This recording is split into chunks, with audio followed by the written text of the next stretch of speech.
saadaalka miisaaniyadda garaaca wadnaha ayaa ka caawin karta inaad la socoto caafimaadkaaga daraasad soo jeedisay. qoraa Tom Brownlee, brofesor caawiye sayniska ciyaaraha iyo jimicsiga jaamacadda Birmingham. Fikrada cusub ee garaaca wadnaha.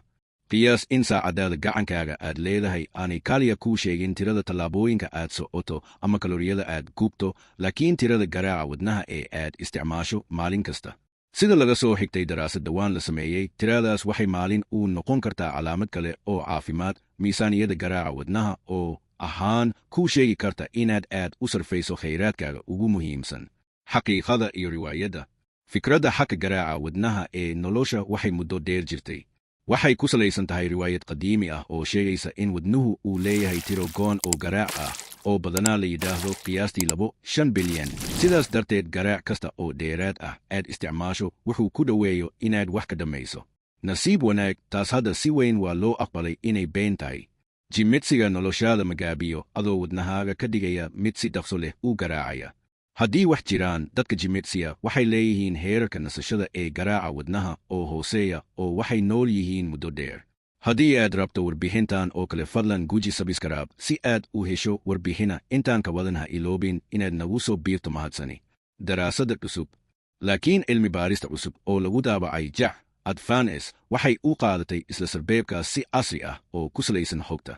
saynisyahanada daraasadda dambe waxay falanqeeyeen xogta aadka jimicsiga ee ciyaartoyda heer sare ah, iyagoo isku barbardhigaya heerarka nasashada ee garaaca wadnaha iyo wadarta garaacyada maalinlaha ah.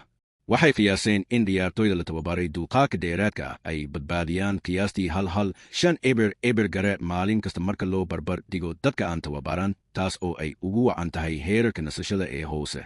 laakiin badbaadintaas ma sii socoto. hal marxalad oo Tour de France ah waxay furan karaan rakaabiyaasha qiyaastii 3 eber garaac oo dheeraad ah, sida ay qiyaaseen cilmi baarayaasha, taas oo muujinaysa sida wadnuhu aad ugu shaqeeyo inta lagu jiro tartanka. fikradda isticmaalka garaaca wadnaha.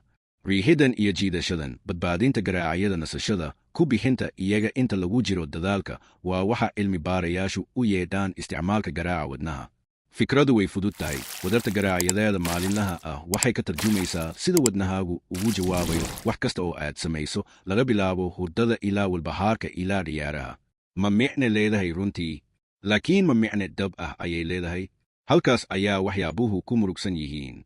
qorayaasha daraasadu waxay kirtay in falanqayntoodii yar ahayd oo eegitaan ahaa.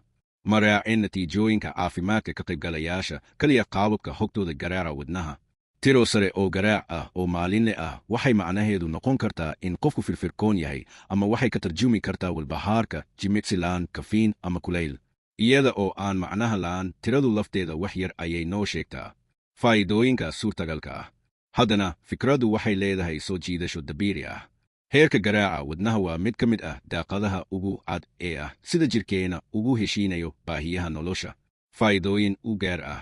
garaaca wadnaha ee nasashada oo sare oo joogto ah waxaa lala xiriiriyey khatarta sare ee cudurka wadnaha, isku dhaca iyo dhimashada hore. doorsooyinka wakhtiga u dhexeeya garaacyada heart rate variability waa tilmaamaha la xaqiijiyey ee walbahaarka iyo ladnaan nololeedka shucuurta. isticmaalka garaaca waxay dadka ka caawin kartaa inay muujiyaan xidhiidhka u dhexeeya culayska jirka iyo maskaxda u feejignaanshaha wadnaha.